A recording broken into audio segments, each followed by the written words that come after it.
Ladies and gentlemen, boys and girls, welcome to This Week in COVID. I'm your host, Dr. Larry Burchett, MD, actively practicing. This week starts college football, and not without controversy, as two of the big Power 5 conferences have canceled college football for their whole seasons.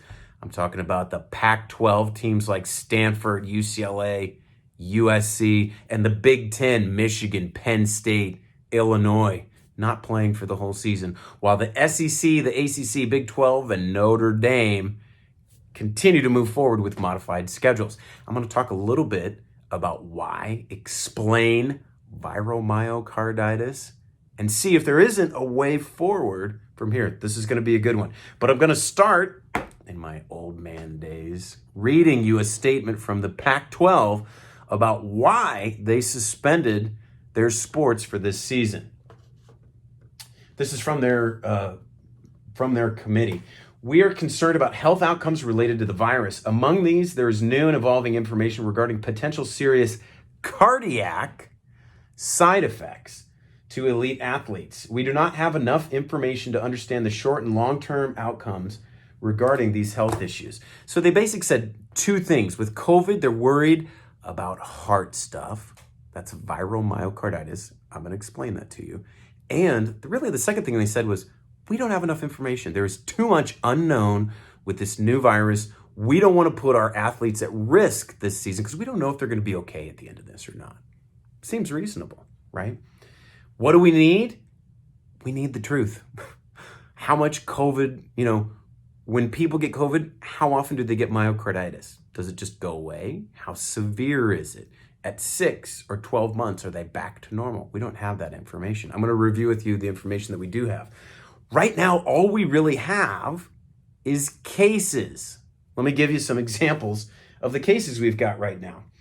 Boston Red Sox pitcher Eduardo Rodriguez got COVID, got myocarditis, said he was really sick, out for the season.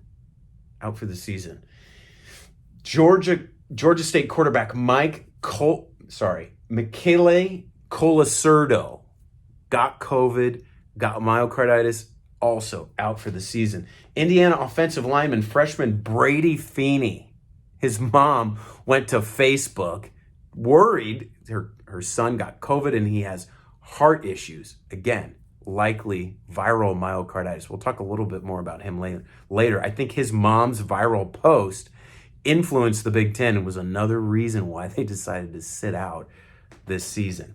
Now, this is what I want to start with, though. We're going to get into myocarditis in a minute.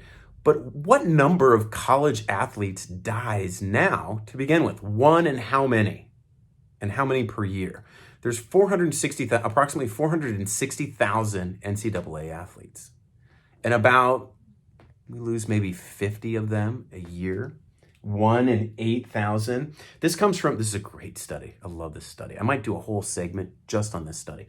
This information comes from a 10-year study from 2003 to 2013, 10 years, where they looked at all the athletes that died in college sports. There were 514 of them, about 1 in 8,000. That's about 0.01%, 50 per year. Now, of those 514, what did they die of? What would you guess would be like the number one cause, right? Accidents, car wrecks, falls, motorcycle, drowning was in that. That was about 50%, or 257 of them. But the number two cause of death, and this is what's important to this conversation, was sudden cardiac death. That accounted for 79 cases. That's about 8 per year. Now, sudden cardiac death, let's talk about that for a second. So sudden cardiac death, your heart normally beats, right? Like this, 60 beats a minute, 100 beats a minute, 150, 180, if you're exercising. Sudden cardiac death is when your heart goes out of control, beating 200, 300 beats a minute. It's not fully contracting. You're not getting blood to your brain, to your heart, to your lungs, to the rest of your body. When people get this, fatal arrhythmia, this is called, they collapse. This is when you would need to go do CPR, put the pads on them, shock them, bring them back, break them out of that rhythm. This is a main cause. This is the number one, sudden cardiac death is the number one medical non-trauma cause of death in college athletes, okay? Now what leads to sudden cardiac death? A lot of times it's when they're actually exercising and playing because there's increased demand and stress on the heart, which if you're healthy is fine. But if you have congenital heart disease, so heart disease you were born with, if your arteries are starting to get clogged, if you have myocarditis, if you have heart inflammation from various causes, but one of those causes of inflammation can be a virus. Now, in these numbers, when we look at, again, 514 deaths in 10 years, 79 of them were sudden cardiac death. Only 9% of those, so in 10 years, they only had 6 cases of myocarditis in over 4 million athletes. That's just not very many. It's less than 1 in a million dying of myocarditis. Okay, so this thing to begin with, those people matter who died of it, but numbers wise, it's tiny. Okay, so that's what we're starting with. Now, so myocarditis, what is myocarditis? Remember, we just said it's a potential cause of sudden cardiac arrest. But what is it? Well, how does it affect the heart? Let's break down the word. Myo means muscle. Cardio, you know what cardio means, right? Heart. Itis means inflammation. So myocarditis just means inflammation of the heart tissue. And in this case, there's all kinds of, it can come from drugs. It can come from your own immune system, autoimmune myocarditis. Could be bacterial or fungal, could be infectious. But in this case, we're talking about viral myocarditis, okay? So with COVID, how does it happen? So the virus, remember that ACE2 receptor protein, it enters cells directly. And some think that the virus directly causes inflammation of the heart.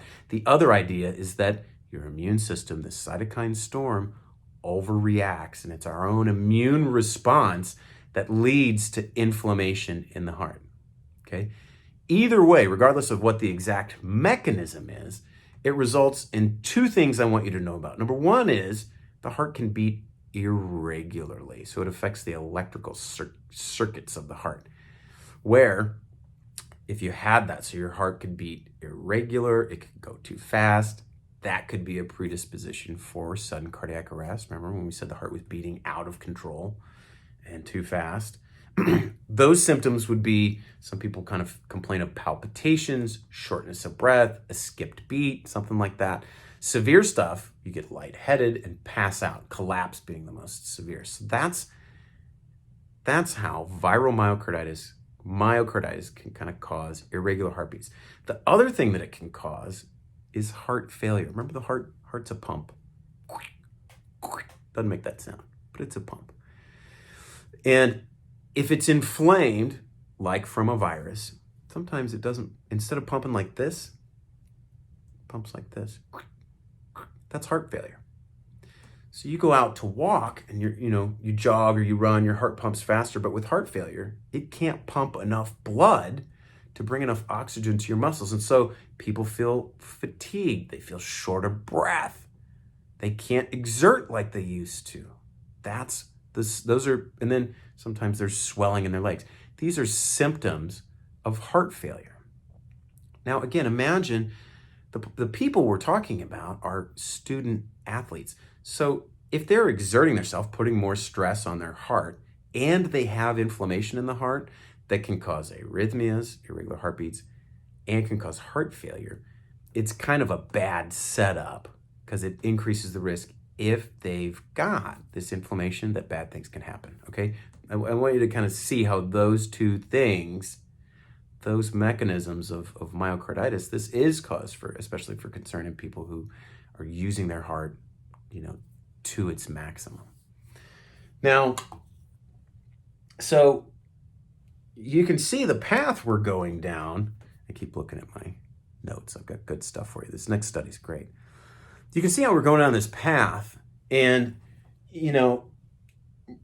every year maybe 50 college athletes die, and a main cause of that is sudden cardiac death, and one cause is myocarditis. So the last thing that administrators want to hear is that, oh, COVID causes myocarditis, which is part of the number one reason that your college athletes die.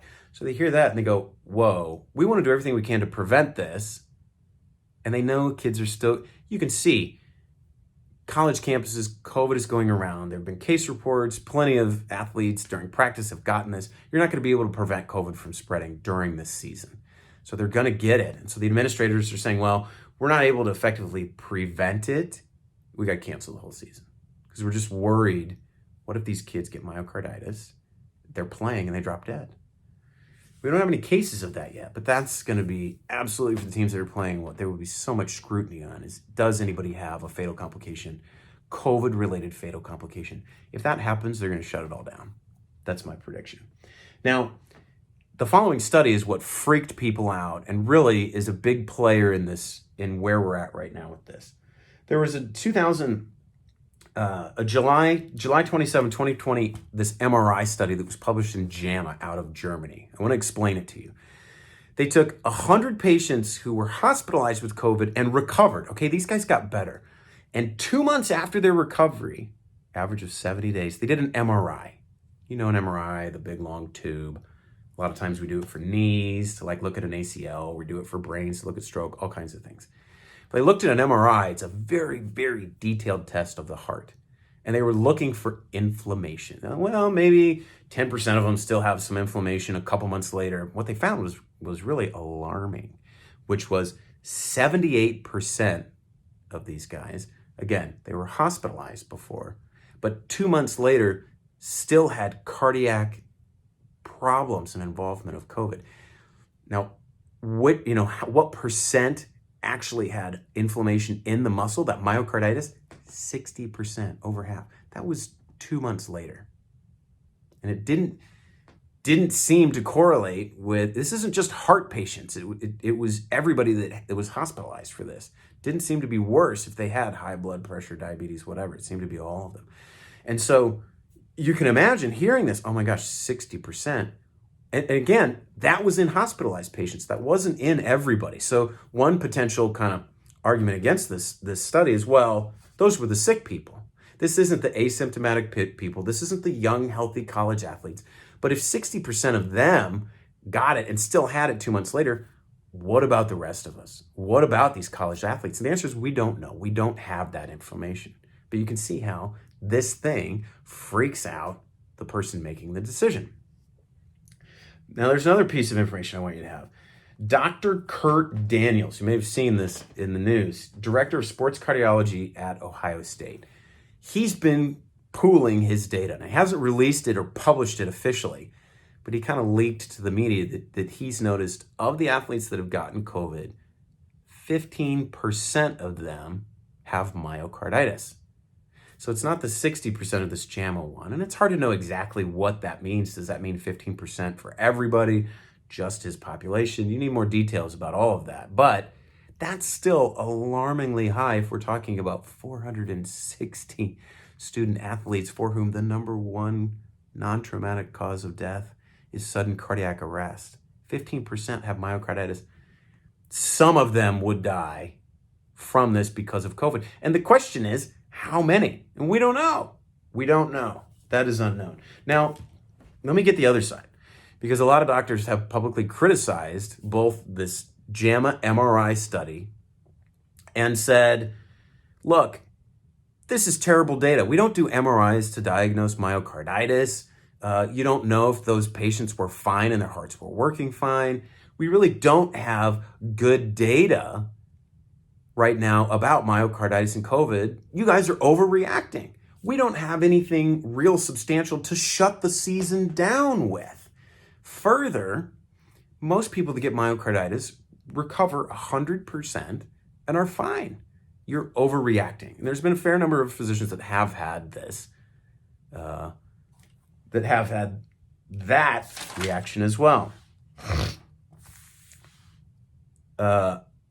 Let me say one thing about, so let's go back. I wanted to bring this up again too, this poor guy. Indiana offensive lineman, freshman Brady Feeney.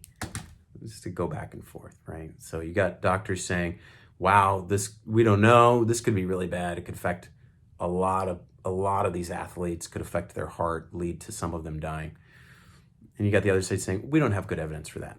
Then you got Brady Feeney's mom, who went viral on Facebook. We're going to include this little post of hers, where she was rightly worried. He got COVID, he got heart issues, they were persistent, probably had myocarditis, couldn't play. She was worried about him. So his mom blows it up, and this is just kind of an example of the worry, the fear that these boards are going to have to deal with. And some think that actual viral post influenced these committees and what they did. What do we need? Where are we at? I think it's pretty clear from this conversation, we need to know for college athletes when they get COVID, what percent of them are going to get myocarditis? 15? We don't know that yet. We need published data for that. 2, when they do get myocarditis, how bad is it? Do they get better at 2 weeks, 6 weeks, 3 months, 6 months? What percent of them at 12 months have hearts that are back to normal? Is this just something where it's like, well, 1% of them can't play anymore? Or is this something where 25, 50% end up having a severe heart failure and can never play sports again? Now, I don't think that's the case, but again, we don't have good data on that. There is some unknown regarding that. We need that information. So what do we do going forward? Well, I think first of all, this is my little opinion part. I think you look at, so I'm going to bring up this May, and this is from May. This is months ago. This is a May 2020 JAMA article about returning to play for athletes. And it basically says when they get COVID, they need to sit out, right? You don't want to spread COVID, number one. But number 2, you can't play when you're sick. And this probably includes people that are asymptomatic as well. So you sit out, then you wait a couple weeks, and you get tested by a cardiologist. There's 3 things that they need to do. A blood test, looking for signs of heart damage or inflammation. Those are elevated. Number 2 is a test that assesses the function of the heart. That's an ultrasound on the heart to watch it contract. Remember, watch it pump. And the third one is an EKG, electrocardiogram, that looks at the electrical activity of your heart. If all of those are okay and there's no evidence of myocarditis and they don't have any symptoms, then they can slowly increase exertion till they're, over a period of really weeks, till they're back to performance level exertion stuff. That seems to me to be a safe way where they can both play and then resume back to their regular level of activity. Again, even with this, there's still unknown. During all of it, whatever we do, this is a laboratory experiment. We need to study this and pay very close attention to what happens and how they do. I also think politically, the college athletes, should have a place at the table and be able to advocate for themselves and what they want. It shouldn't just be big college football weighing out liability versus billions of dollars. I think it also needs to account the athlete that's affected in this as well. Of course, most of them are going to say they want to play, although some of them that have professional futures have decided to sit that out as well. But I do think they need a place at the table. We will see. Watch this closely. Again, I'm predicting one athlete dies and they're going to shut it down. Hopefully that doesn't happen. Hopefully that they can manage this for those that do play and go forward in a safe manner for all of these college athletes. I hope you've enjoyed this episode of This Week in COVID. Please share it. As always, stay safe, do your part. I will see you next week.